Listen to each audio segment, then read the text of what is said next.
Hello students, मीराज maths कॉर्नरमध्ये तुम्हा सर्वांचं स्वागत आहे। तर आजच्या लेक्चरमध्ये आपण बघणार आहोत कालमापक म्हणजेच दिनदर्शिका जे असते आपले कॅलेंडर असतं तर त्याचे बेसिक पासूनची सिरीज आज आपण स्टार्ट करत आहोत। आजच्या लेक्चरमध्ये आपण पूर्ण बेसिक पासून सुरुवात करणार आहोत ते पुढे ॲडव्हान्स लेवलचे क्वेश्चन्स पर्यंत आपण नेक्स्ट काही लेक्चर्समध्ये कव्हर करत आहोत। हा छोटासा व्हिडिओ आहे, या व्हिडिओचा तुम्हाला नक्की फायदा होईल, तर व्हिडिओ शेवटपर्यंत बघा। आता बघूयात आपण बेसिक नक्की काय आहे याच्यामध्ये। 1 जानेवारी 2021 रोजी जर सोमवार सांगितलेला आहे तर पुढच्या वर्षीच्या 1 जानेवारीला कोणता वार असतो हे आपण बघूयात। ज्यावेळेस तुम्हाला हे लीप वर्ष नसतं, लीप वर्ष म्हणजे काय की ज्या वर्षाला 4 ने भाग जातो त्या वर्षाला आपण काय म्हणतो, लीप वर्ष म्हणतो। म्हणजे हा पूर्ण संख्येला 4 ने भाग घालवावा लागतो का, नाही, तर शेवटचे जे 2 अंक आहेत त्याला जर 4 ने भाग गेला तर ह्या पूर्ण वर्षाला 4 ने भाग जातो असं आपण म्हणतो, ठीक आहे। किंवा जर इथं 2000 असेल तर 2000 ला तुम्ही 400 ने भाग घालवा, म्हणजे ज्यावेळेस शेवटी 2 झिरो असतील त्यावेळेस 400 ने भाग घालवायचा आणि राहिलेल्या संख्येला जर 4 ने भाग गेला तर काय म्हणतो आपण, ते लीप वर्ष आहे असं म्हणतो। तर बघा आता इथं 2021 ला 4 ने भाग जात नाही त्याच्यामुळे हे लीप वर्ष नाही।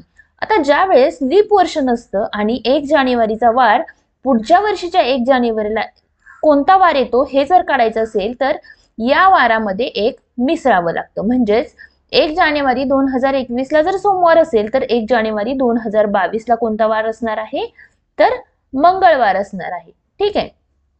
आता बघा 2022 पासून जर 2023 पर्यंत जायचं आहे म्हणजेच काय करावं लागेल, पुन्हा तुम्हाला एक मिसळावं लागेल का, कारण इथं लीप वर्ष येत नाही, 2022 हे लीप वर्ष नाही, म्हणजेच मंगळवार नंतर इथं कोणता वार येणार आहे, बुधवार येणार आहे, ठीक आहे। आता 2023 नंतर 2024 पर्यंत जाताना 2024 हे काय आहे, लीप वर्ष आहे, ठीक आहे। जर लीप वर्ष असेल तर इथून इथपर्यंत जाताना या दोघांमध्ये म्हणजे 2023 आणि 2024 मध्ये फेब्रुवारी महिना येतो का, नाही येत। त्याच्यामुळं ज्यावेळेस तुम्ही इथून इथं शिफ्ट होतात म्हणजेच 1 जानेवारी 2023 चा आणि 1 जानेवारी 2024 चा वार काढत असताना त्याच्यामध्ये फक्त काय करायचं, एक मिसळायचं, म्हणजे बुधवारचा काय येईल तुम्हाला, गुरुवार येईल।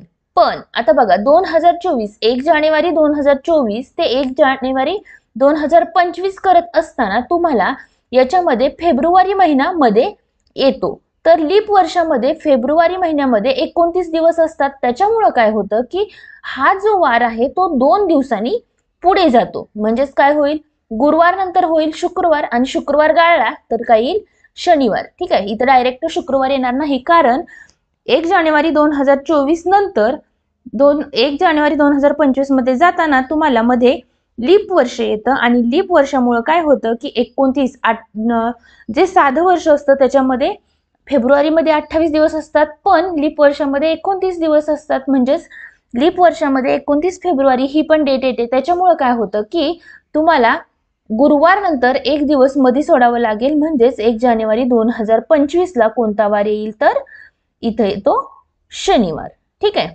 तर अशा प्रकारे हे बेसिक, म्हणजे याच्यातून आपण कन्क्लुजन काय शिकलो की ज्यावेळेस नॉर्मल साधं वर्ष असतं त्यावेळेस, आता समजा इथं मी 1 जानेवारीचा वार घेतलेला आहे, जर समजा आपण असं सांगितलं की 21 फेब्रुवारीला 2021 ला सोमवार असेल तर 21 फेब्रुवारी 2022 ला कोणता वार असणार आहे, अधिक 1 करायचं त्याच्यामध्ये, ठीक आहे। आणि जर मध्ये लीप वर्ष येत असेल आणि लीप वर्षामध्ये जर फेब्रुवारी महिना काउंट करताना येत असेल तर तुम्हाला काय करावं लागेल, अधिक 2 करावं लागेल पुढं। आता प्रॉब्लेमच्या माध्यमातून आपण बघूयात की हे कशा प्रकारे केलं जातं ते। इथं बघा 25 मार्च 2018 ला गुरुवार होता, तर 25 मार्च 2019 ला कोणता वार असेल। आता बघा 25 मार्च 2018 इथं काय आहे, गुरुवार आहे, ठीक आहे।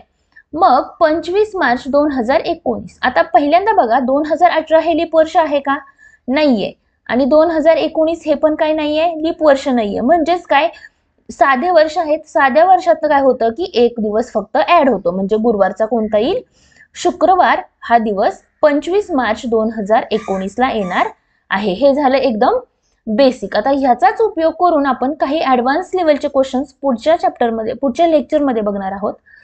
आताही तसाच साधा बघूयात प्रश्न।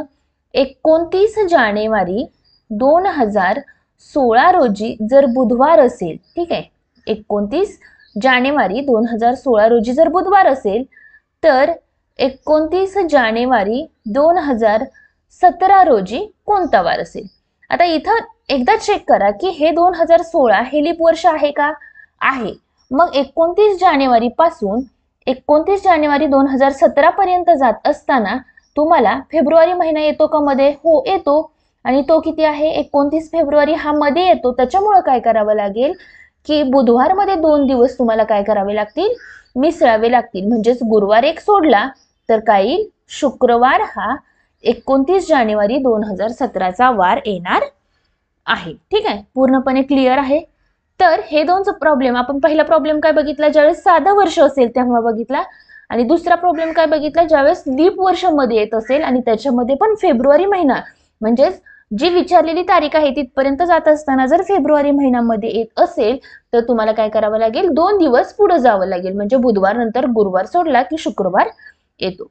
त्याचप्रमाणे तुम्ही हा प्रश्न स्वतः ट्राय करा आणि कमेंट बॉक्समध्ये तुमचं उत्तर कमेंट करा. जर तुम्हाला आजचं लेक्चर आवडलं असेल तर व्हिडिओला लाईक करा आणि याच्या पुढची सिरीज पाहण्यासाठी आपल्या चॅनलला सबस्क्राईब करा आणि बेल आयकॉनला क्लिक करा, जेणेकरून तुम्हाला व्हिडिओ टाकल्यानंतर ते लगेच पाहता येतील. थँक्यू.